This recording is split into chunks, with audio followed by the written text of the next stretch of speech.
pergunta é: por que eu preciso de Jesus? Por que eu preciso de Deus? Por que eu preciso de Cristo na minha vida? E nós começamos a segunda semana da Casa de Paz com essa pergunta. E a questão é: para que eu vivo? Para responder a pergunta, por que eu preciso de Jesus, eu preciso primeiro responder a pergunta: qual é a razão da minha existência? Por que eu existo? Afinal de contas, para que a gente está aqui nesse mundo? Será que a vida consiste em viver, trabalhar, casar, ter filho, morrer?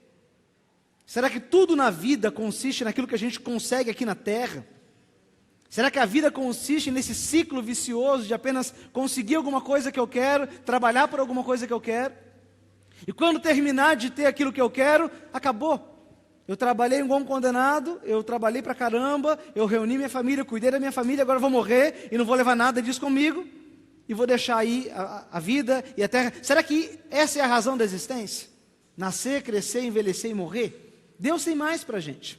Mas a procura pelo sentido da vida tem intrigado as pessoas ao longo de muitos anos.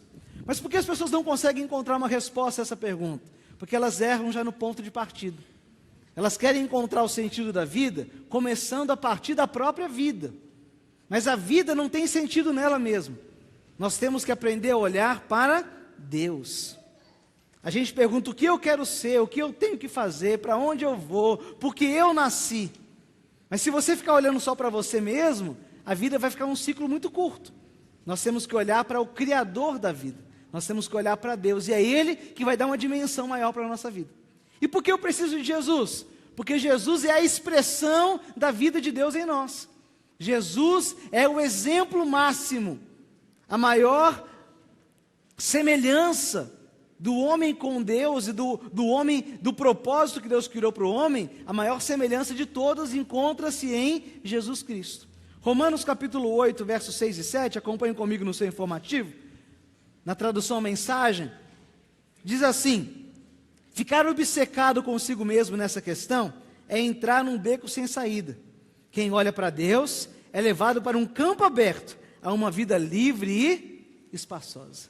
Ficar obcecado com você é um beco sem saída. Você vai tentar e não vai conseguir nada. Mas quando nós olhamos para Deus, nós somos levados a um lugar mais alto. Deus nos dá novas perspectivas. Jesus é a perspectiva de Deus para a humanidade. E parece que o ser humano não precisa mais de Deus hoje em dia. Porém, o que a gente tem visto na humanidade, o que a gente tem visto num homem que diz não para Deus, um homem que quer a independência de Deus, um homem que diz que não precisa de Deus, o homem que é Adão, porque o pecado original de Adão é exatamente esse. Adão, uma hora ele virou e falou: Deus, valeu, obrigado por ter me criado, sou muito grato por tudo que o Senhor fez, mas agora, vou viver por conta própria. Já dou conta de viver sozinho. Como adolescente rebelde, quem tem filho adolescente em casa sabe disso, e eu aconselho alguns pais muitas vezes nesse sentido.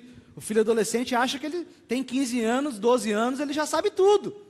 Ele já tem tudo que ele precisa. Ele vira: pai, você está atrapalhando minha vida. Agora eu vou viver por conta própria, eu vou andar por conta própria. A gente sabe que isso não é verdade. Mas o homem, o ser humano, ele faz a mesma coisa com Deus. Ele fala: Deus, agora, obrigado, eu vou viver por conta própria. Eu vou continuar a minha caminhada, eu vou fazer aquilo que eu quero, eu vou viver do jeito que eu quero e eu estou satisfeito. Mas o ser humano foi criado para depender de Deus. Quando o ser humano pede independência de Deus, tudo que ele encontra no caminho é loucura total. De repente a humanidade está tomada pelas drogas, pelo álcool, de repente a humanidade está tomada pelas falências, pelo desemprego, pelo suicídio, pela separação, pelas dívidas. De repente o ser humano não sabe mais o que é ser humano. De repente o ser humano sem Deus está confuso, ele está perdido. E essa é a humanidade que a gente encontra hoje. As pessoas estão perdidas na vida. Elas não sabem o que fazer com a vida, elas não sabem o que fazer com a sexualidade, elas não sabem o que fazer com os relacionamentos.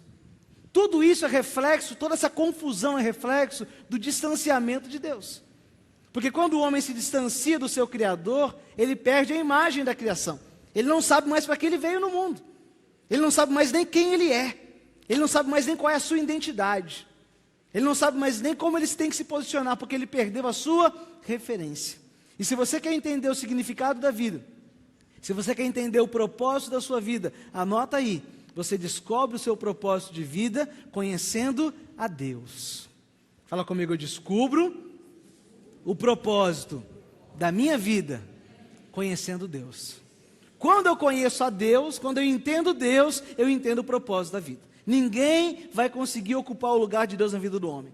O homem vai ficar sempre vazio, porque nós estamos ligados com Deus. Em João capítulo 15, verso 5, Jesus disse: eu sou a videira, e vocês são os ramos.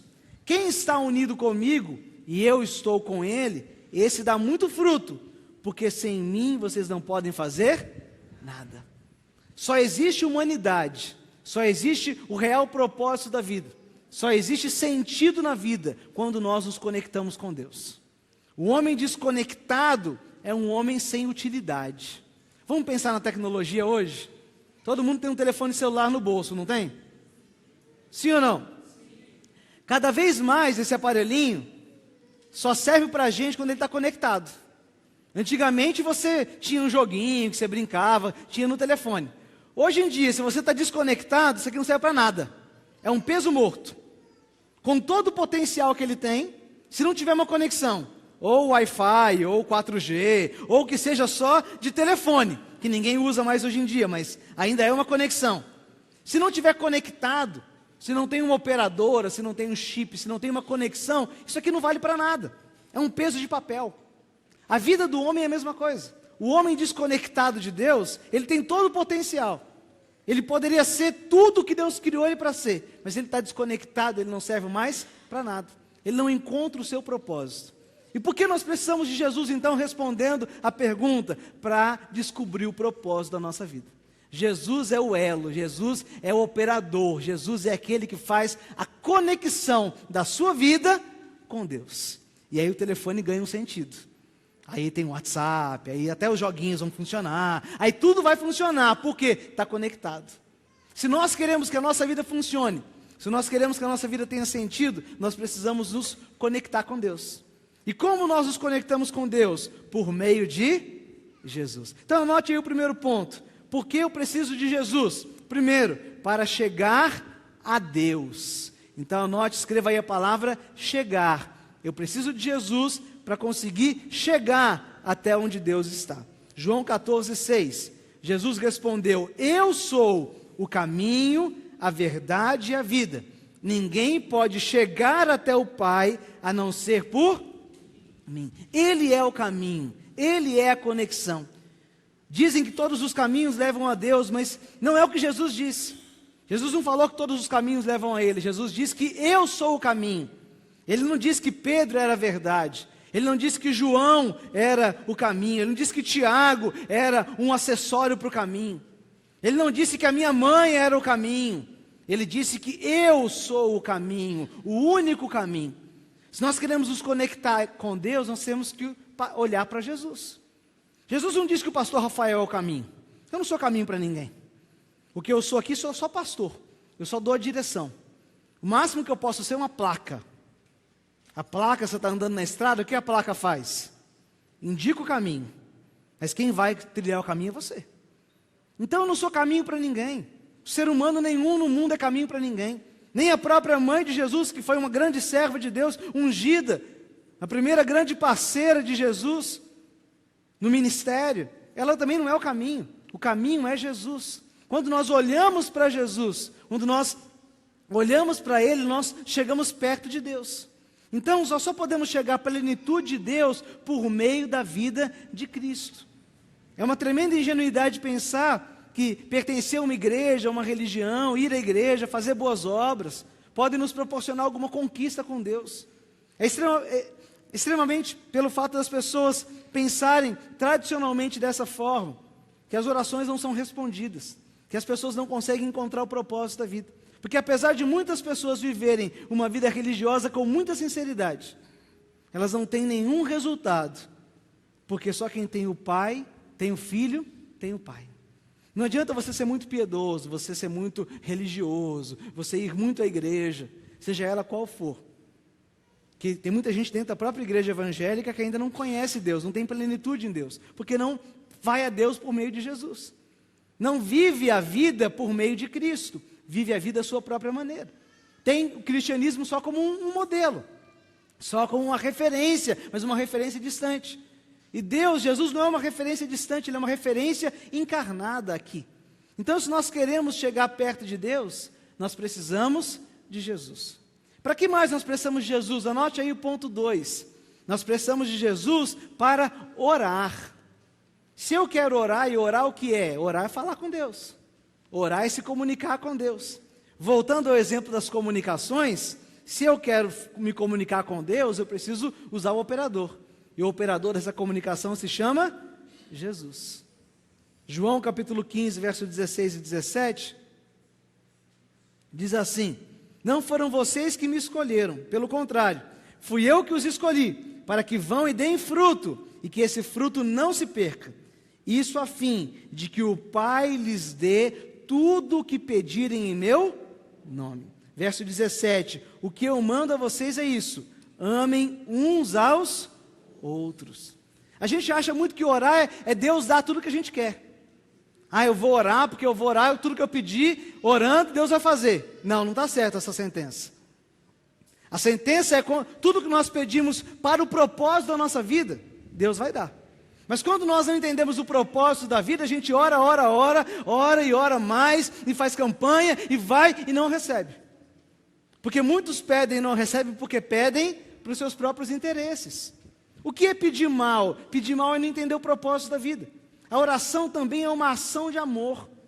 E tudo que eu precisar para viver essa ação de amor, eu vou ter. Basta pedir em nome de Jesus. Não é tudo o que eu quero, é tudo o que eu preciso. Então a oração me dá tudo o que eu preciso. E todas as religiões do mundo falam sobre meditação, falam sobre oração. Cada uma delas apresenta uma fórmula diferente no exercício desse ato de orar. Porém, nenhuma religião do mundo dá a garantia da resposta. Porque é a única religião do mundo em que a sua divindade, o seu ser superior, veio ao mundo como um ser humano para responder ao nosso clamor, para nos atender e para nos dar o exemplo, é o cristianismo. Nenhuma religião tem a sua divindade na figura de alguém que se rebaixou à condição humana. Jesus encarnou no mundo. Ele veio para o mundo como um ser humano. Encarnou, se dispôs a morrer por amor. Porque isso é Cristo. Cristo não dá uma coisa que Ele não tem. O que Cristo oferece, Ele é para nós. Então, se nós olhamos para Cristo como nossa referência, Ele é a nossa referência. Cristo não oferece uma ilusão para você. O cristianismo não é uma ilusão de que todas as coisas serão perfeitas e tudo vai ser bom. O cristianismo é realidade. Jesus disse: no mundo tereis aflições, mas tem de bom ânimo, porque eu venci o mundo e eu sou o exemplo para você. Eu, Deus, a divindade suprema, desci no mundo. E hoje você pode orar a Deus por meio de uma vida piedosa como a vida de Cristo. E a maior oração que nós podemos fazer na nossa vida é a ação de amor. É a ação de ser parecido com Jesus. É a ação de caminhar com o nosso noivo. É a ação de caminhar com Cristo. Eu posso imitar a minha divindade. Eu posso imitar o meu Deus, vivendo o amor que Ele viveu. Que outra religião do mundo que fala que você pode imitar a divindade daquela religião?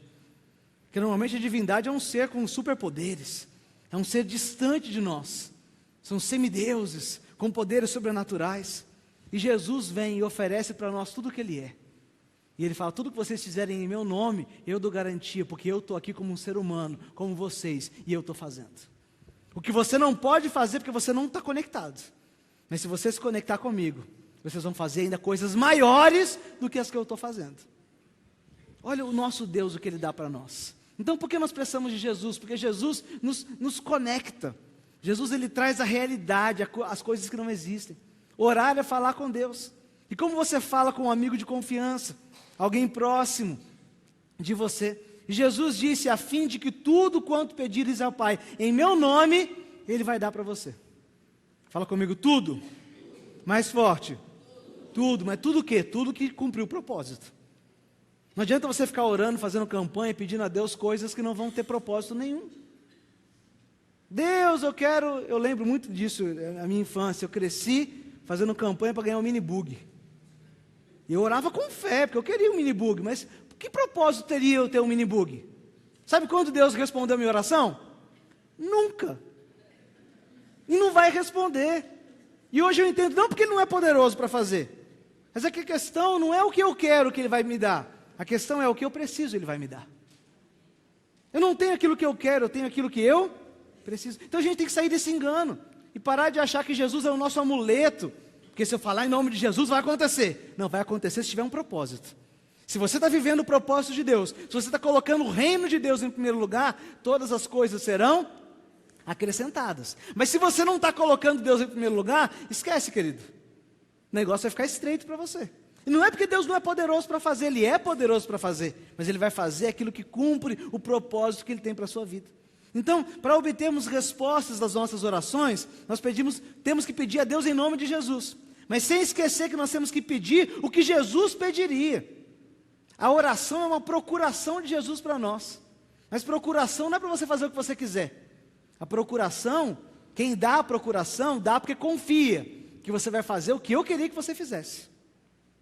Imagina, eu chego para você e falo, vou te dar uma procuração em meu nome, para você administrar os meus bens. Eu estou falando para você, faz o que você quiser com os meus bens? Eu estou falando assim, eu confio tanto em você, que eu sei que você vai tomar a decisão que eu tomaria. Então está aqui a procuração. O que você fizer, o que você ligar aqui está feito, porque eu confio em você. Jesus nos deu procuração, não para você fazer o que você quiser com o nome dele, mas para você fazer o que ele faria com o nome dele. E isso muda tudo. Isso muda a nossa perspectiva do que é pedir as coisas para Deus em nome de Jesus, do que é falar em nome de Jesus. É entender que nós temos responsabilidade. A procuração é dele, para você fazer a vontade dele, não a sua vontade. Então a gente se confunde muito quando fala que eu preciso de Jesus para orar, porque eu acho que Deus vai fazer o que eu quero, Deus não vai fazer o que você quer. A procuração que Ele te deu, não é para você ter plenos direitos de fazer o que você quiser, Ele vai proteger o nome dEle. Ele protege a mensagem dEle, e Ele dá a você procuração, para que enquanto você estiver andando no nome dEle, enquanto você estiver fazendo o que Ele faria, tudo o que você fizer e tudo o que você falar, vai acontecer. Em seu nome você vai expulsar demônio, você vai curar enfermo, em seu nome você vai fazer e desfazer, desde que você esteja cumprindo o propósito que Ele tem para a sua vida. E por isso que eu preciso de Jesus. O que é pedir em nome de Jesus? É pedir em meu nome. Nós temos que aprender a pedir aquilo que nós precisamos, mas que precisamos para o cumprimento do propósito.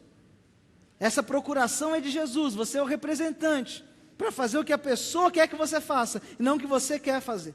Se você fizer alguma coisa sem a autorização da pessoa, é falsidade. Você está quebrando a confiança que ela deu para você, o cheque que ela deu assinado em branco na sua mão. Se você não fizer o que ela pediu para você fazer, você está quebrando a confiança. Então, de onde vêm os problemas que a gente enfrenta? De onde vêm as brigas, e a raiva, e as lutas do nosso meio?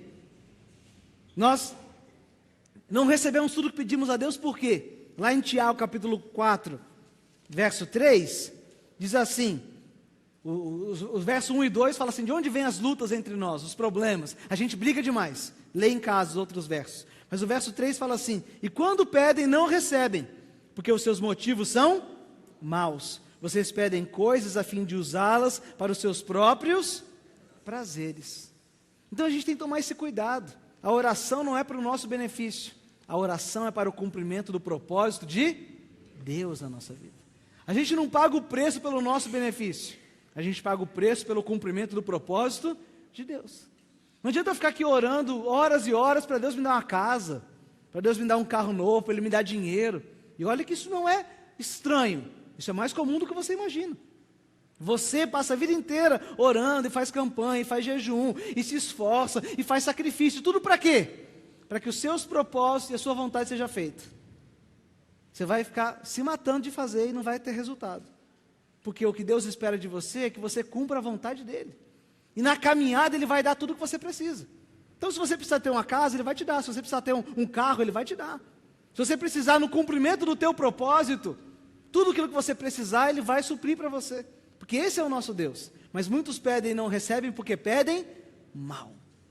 E por que eu preciso de Jesus então? Preciso de Jesus para chegar perto de Deus. Eu preciso de Jesus para orar. E eu preciso de Jesus, ponto número 3, anota aí, letra C. Eu preciso de Jesus para vencer o maligno.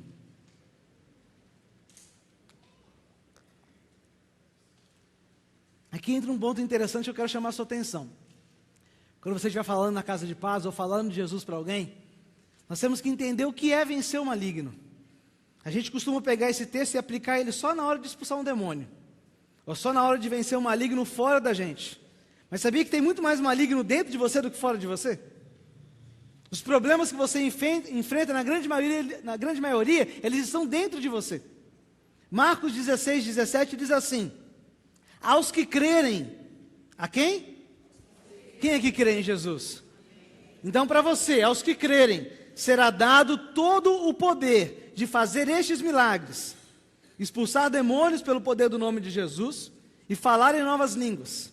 Verso 18: se pegarem em cobras ou beberem algum veneno, não sofrerão nenhum mal. E quando puserem as mãos sobre os doentes, eles ficarão curados. 3 benefícios que têm a ver com a sua relação com as outras pessoas. Então, se você crê em Jesus, 3 coisas para você têm a ver com a sua relação com os outros. Você vai expulsar os demônios, quer dizer, expulsar o mal na vida dos outros. Você vai falar em novas línguas, quer dizer isso, falar numa língua que as pessoas entendem. Atos capítulo 1, verso 8, desceu Espírito Santo. Atos 2, quando o Espírito Santo desceu sobre a igreja, eles começaram a falar em outras línguas, e tinha gente lá da Mesopotâmia, de todos os lugares do mundo, e cada um entendia na sua própria língua o que eles falavam. Então nós vamos expulsar o mal da vida das pessoas, nós vamos falar uma língua que as pessoas entendem, e nós vamos curar as pessoas. Então, 3 benefícios que têm a ver com a sua relação com os outros. E outros 2 benefícios que têm a ver com a sua relação com você mesmo, da sua relação com a sua alma. Vocês vão pegar em serpentes e vocês vão beber veneno. E nada disso vai fazer mal para você. Eu quero falar um pouco mais sobre esses 2 pontos. O que Jesus quer dizer para você quando Ele fala que você vai pegar em serpente? A serpente, ela representa o mal, o diabo. Nós vamos poder tocar no mal, chegar no mal, andar no meio do mal. Ou como Jesus falou em Lucas 10, no texto que nos envia para as casas de paz: vocês vão como ovelhas por meio de lobos, mas não tenham medo, porque nada vai tocar vocês. Nós vamos poder andar no meio do mal. Nós vamos poder chegar perto das pessoas. Se tocarem em serpentes, no próprio diabo ou no mal, nada vai acontecer com você. Mas agora o mais legal, que a gente perde muito, ele fala assim: se beberem algo contaminado. Essa palavra beber, no grego, ela fala se você deixar entrar, tocar na sua alma. Se você permitir o acesso, se alguma coisa entrar na sua alma. O que entra na nossa alma? O que entra na nossa alma? Raiva, briga, acessos, gritarias. O que entra na nossa alma? Rejeição. O que entra na nossa alma? Esse é o mal que toca o nosso coração. E se alguma coisa entrar na sua alma, nada vai tocar, nada vai machucar ela, nada vai afastar você de Deus. Então, quando nós estamos falando de fato de Cristo, nada pode tocar na nossa alma. Amém, gente? Então fala assim: quando eu estou vivendo em Cristo, nada. Pode falar mais forte? Mais forte? Nada pode tocar na sua alma. Pastor, mas isso não é uma realidade. Por quê? Eu vivo em Cristo. Pode prestar atenção em mim, gente, fiquem à vontade. Quando eu vivo em Cristo, e eu falo por Cristo, e eu ando como Cristo andou, nada vai tocar na minha alma. Mas está tocando, pastor. A minha alma está machucada. Eu tenho feridas na minha alma. Estamos de fato em Cristo? Essa é a pergunta. Será que você está em Cristo? Como que eu respondo essa pergunta para você? Como que eu sei se você está ou não está em Cristo? A pergunta é simples: as coisas na sua vida estão tocando na sua alma? Se a sua alma está se sentindo amargurada, se você está com raiva, se você tem ódio, se você tem vontade de sacudir a cabeça de alguém, eu quero dizer para você a sua própria resposta: você não está em Cristo. Quando nós estamos plenamente em Cristo, nada vai tocar na nossa alma. Se eu estou vencendo o maligno, de fato, em Cristo, minha alma não é tocada. Mas quando nós permitimos que os problemas, o desejo de vingança, entrem no nosso coração, Nós não estamos vencendo o maligno. Nós estamos perdendo para ele.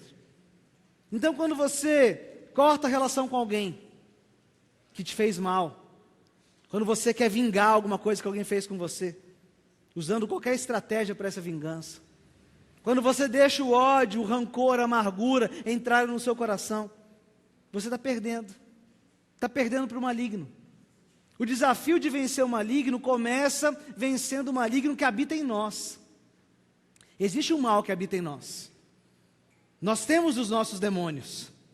E falar de vencer os demônios lá fora fica fichinha, perto de vencer o maligno que habita em você, na natureza humana. O maligno que mora em você.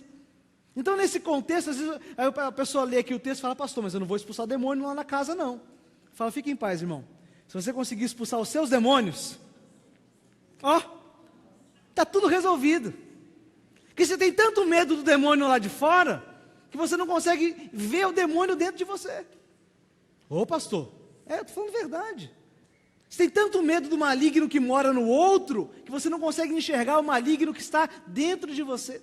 Então, nesse contexto de vencer o maligno, é não deixar nada tocar na nossa alma, pôr a mão sobre os endemoniados e expulsar o demônio, é muito mais fácil até, é mole. Expulso o demônio do outro, mas fico com os meus. Eu conheço até muita gente que é expert em expulsar demônio.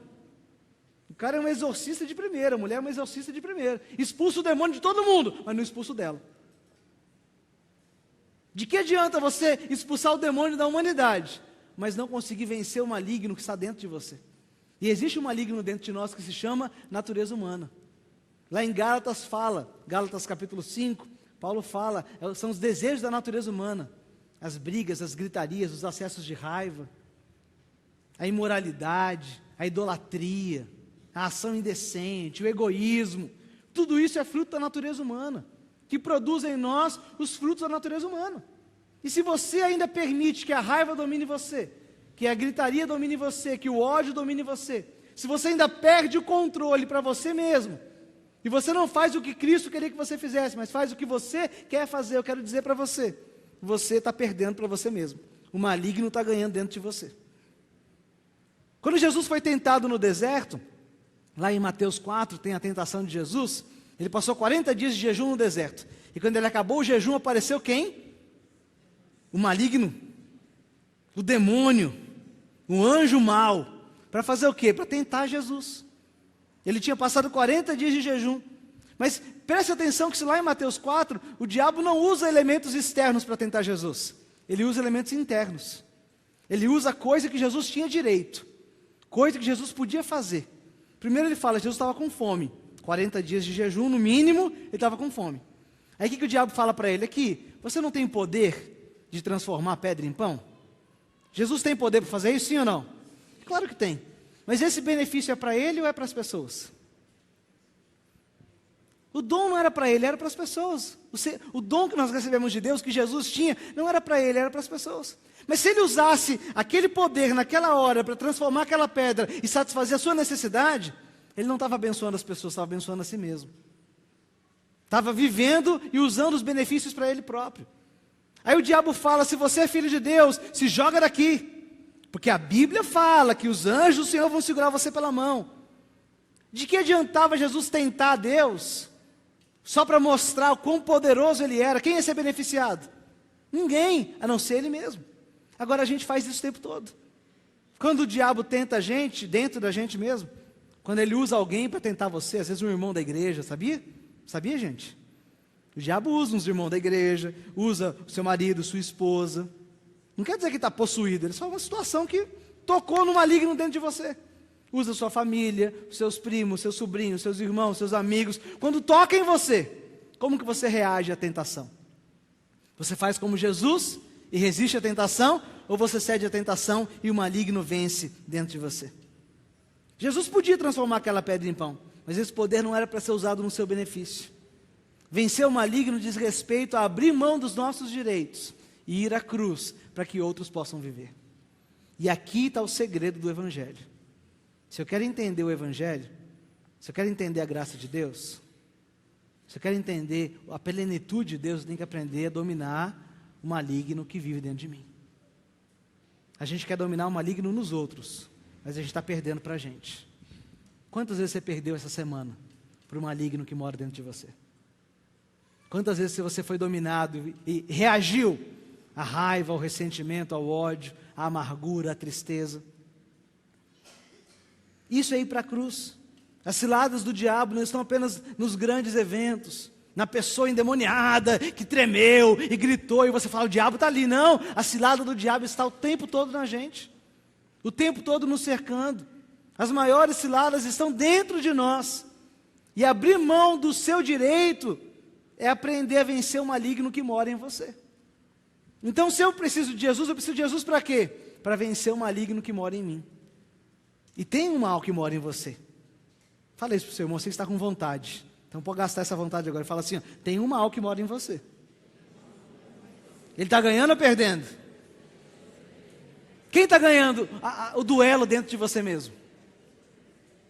Para falar mais sobre isso, eu preguei uma série aqui o ano passado. Duelos épicos do Gênesis. Pesquisa lá na internet. É o duelo do que eu quero fazer contra o que eu não quero fazer. Romanos 7. Eu sei o que é certo, mas eu faço o que é errado. Eu sei que eu tenho que perdoar o meu irmão, mas eu não consigo perdoar o meu irmão. Eu sei que eu tenho que amar, mas eu não consigo amar. Quem está ganhando? O mal que mora em você. Porque se você vive a plenitude de Cristo, e por isso nós precisamos de Cristo, a gente precisa de Jesus para vencer o mal, para vencer o maligno. Então, se eu conheço Jesus, se eu amo Jesus, se eu vou para perto dele, esse é o único nome que tem poder no céu, na terra e no inferno para ajudar você a vencer o maligno. Então, em nome de Jesus, pare de ficar bravo com as pessoas, pare de guardar ressentimento, pare de esperar que o outro venha até você. Em nome de Jesus, comece a vencer o mal que vive dentro de você. Para isso que eu preciso de Jesus, para vencer o maligno que mora dentro de mim. Fala, Jesus, me ajuda. Mais forte. Mais alto. Porque é só Ele que pode te ajudar. Você sozinho não consegue. Não rola. Você tenta, você já tentou e já falhou. Você sabia o que era certo a fazer e não fez. Então o que você tem que fazer agora é falar, Jesus, me ajuda. E qual é o caminho? Primeiro, chega perto de Deus, porque Jesus vai ajudar você a conhecer a Deus. Ore a Deus, se conecte com Deus, traga a ação de Deus para a sua vida. Comece a caminhar no passo de Jesus.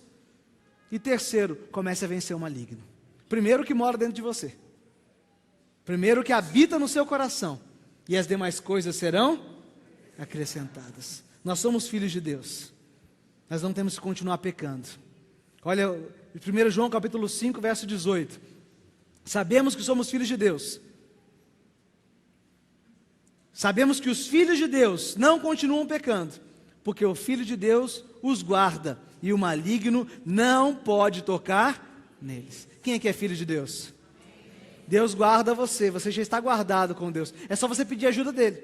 O maligno não pode tocar em você. Por conta própria ele não pode, a não ser que você deixe que ele toque. E como que você deixa o maligno tocar em você? Permitindo que o ressentimento, que o ódio, que a amargura, que a dor entre no seu coração. Você está dando o espaço, a brecha, para que o diabo toque em você. E para terminar, vocês não vão falar tudo isso na casa de paz não, tá gente? Vocês têm que dar uma resumida. Mas só para vocês saberem a profundidade desse texto tão simples, mas que nos fala tanto. Você pode até depois, na hora do café, aí você desenrola mais, tem subsídio. Mas vamos lá, para terminar, ponto D, anota aí. Por que nós precisamos de Jesus? Para ter salvação. Atos capítulo 4, verso 12. A salvação só pode ser conseguida por meio dele, pois não há no mundo inteiro nenhum outro que Deus tenha dado aos seres humanos, por meio do qual possamos ser salvos. Não há no mundo ninguém que pode nos salvar, senão Jesus Cristo de Nazaré. A salvação tem um aspecto real presente. O Deus que encarnou no mundo e nos mostrou como nós devemos viver a nossa vida. Não existe outro meio de ser salvo, senão vivendo o exemplo de Jesus. O encontro da plenitude com a vida. Uma vida conectada com Deus, uma vida vencendo o maligno. Mas a salvação que Jesus fala aqui não é só a salvação que virá. Muitos irmãos foram adestrados e doutrinados a vida inteira a esperar por um mundo melhor só no mundo que virá. E no céu eu vou ser bom, porque aqui na terra eu sou mal. Ah, eu estou esperando pelo céu, porque no céu vai ser glória, aqui na terra é só desgraça. Você foi doutrinado com algumas coisas mal compreendidas. Porque Jesus não veio nos prometer algo para o futuro somente, mas Ele veio nos prometer algo para agora. Ele disse: o reino de Deus é chegado. Então a salvação não é só a salvação que virá, a salvação é a salvação que já está rolando aqui. Se você crê em Jesus, mas sua vida continua uma desgraça, brigando com todo mundo, revoltado com todo mundo, ressentido com todo mundo, magoado com todo mundo. Você crê em Jesus, crê na salvação, está esperando a rua de ouro no céu, mas a sua vida não encontra lugar para Deus nela. Você não está vencendo o maligno. A salvação tem que entrar na sua vida hoje. E Jesus quer entrar na sua vida hoje. Quem crê nisso? Ai, pastor, mas eu já recebi Jesus. Tudo bem, você já recebeu Ele e está com a sua salvação futura garantida. Mas e agora? Ele quer entrar, Ele quer agir através de você hoje. E a mensagem de Jesus não é fácil. A mensagem de Jesus é difícil. Lá em João capítulo 6, Jesus estava pregando a mensagem e de repente uma multidão começou a ir embora. Ele falou: não, vou embora dessa igreja aqui porque Jesus está pregando, é muito difícil de viver assim. Porque a multidão faz isso, gente, presta atenção. Eu como pastor, não tenho a falsa expectativa de que todo mundo vai me seguir e achar lindo o que eu faço o tempo todo. Toda hora alguém vai falar isso, pastor, fala, é muito difícil. Não dá para viver assim não, prefiro voltar lá para o outro jeito, que o outro jeito é mais moleza. Dá um trabalho ali de um jeito, mas eu não preciso mudar a minha vida. Eu mudo só o que as pessoas estão vendo. Esse não é o meu desafio de ministério. O meu desafio de ministério é pregar uma mensagem que mude a sua prática de vida. E eu sei que eu não vou agradar todo mundo o tempo todo. Nem Jesus agradava. No meio da caminhada lá em João 6, verso 66 em diante, os caras começaram a ir embora. Aí Jesus virou para os discípulos e falou: e vocês, querem ir embora também? E vocês? Também estão achando difícil a mensagem que eu estou pregando? Porque ir a Jesus é fácil. Difícil é abrir mão de quem você é, do maligno que mora em você, para viver uma vida de um salvo vencedor. Então muitas pessoas estão indo a Jesus, porque Jesus, e a Ele não tem dificuldade nenhuma. Vim para o culto, tem gente que acha difícil já, né? Gastar 1h30 do domingo, sair de casa, parar no estacionamento e ficar aqui. Você acha difícil isso? Imagina abrir mão de você mesmo para falar: Jesus, vem morar em mim. Não tem nem esperança. Porque já está difícil, deve vir para o culto, assistir o culto de 1h30. Entende? Então, Jesus está dizendo para nós o que? Se nós queremos ir até Ele, que não é difícil, mas se nós queremos viver o que Ele tem para nós, a vida de um salvo vencedor, aí está a dificuldade. E Jesus olha para os discípulos e fala: vocês também querem ir embora? Podem ir, tem o direito. Porque Jesus não manda ninguém para o inferno. Eu acho engraçado que tem pastor, quando a ovelha vem falar: pastor, eu vou embora daqui, porque eu não estou entendendo a mensagem, acompanhando. Aí o pastor fala: você está amaldiçoado, se você sair da igreja, você vai para o inferno, se você sair da minha igreja, né? O cara acha que ele é o Deus. Eu não tenho dificuldade com isso, como Jesus não tinha. O cara quer ir embora, ele virou para os discípulos: vocês também querem ir? Fiquem à vontade. Mas aí Pedro levanta e fala: para onde nós iremos? Porque só o Senhor tem as palavras de vida eterna. Eu não quero um evangelho mais fácil, eu quero o evangelho da verdade. Então nós não temos que ter medo, nós temos que aprender a viver o que Cristo tem para nós, viver a prática do evangelho de Cristo. Então, pelo menos uma vez na vida, qualquer pessoa já sentiu medo. A gente tem medo da morte, a gente tem medo das coisas, porque a gente sabe que a gente está perdido na eternidade. Mas quando a gente tem convicção do evangelho, eu não tenho medo de nada. Por quê? Porque eu sei que se eu estiver com fome, Deus vai me trazer alguma coisa para eu comer. Eu sei que se eu estiver morrendo, Deus tem o melhor para mim do outro lado. Eu sei que em qualquer situação eu posso confiar em Deus. Quando nós confiamos em Deus, nós temos a plenitude da vida. E é isso que Deus espera de nós. Essa alma que está dentro de você, junto com o maligno que está cutucando você, ele sabe, e a sua alma sabe, que ela precisa de Jesus, para que possa ter uma vida eterna com Deus, conectada com Deus, vencendo o maligno. No mundo tem muitas religiões, muitos deuses foram criados, porém só Jesus pode tornar você um filho genuíno e legítimo de Deus. Só Jesus, fala comigo, só Jesus. As mudanças que vão ocorrer daqui para frente na sua vida vão depender de muitas coisas, mas duas são fundamentais.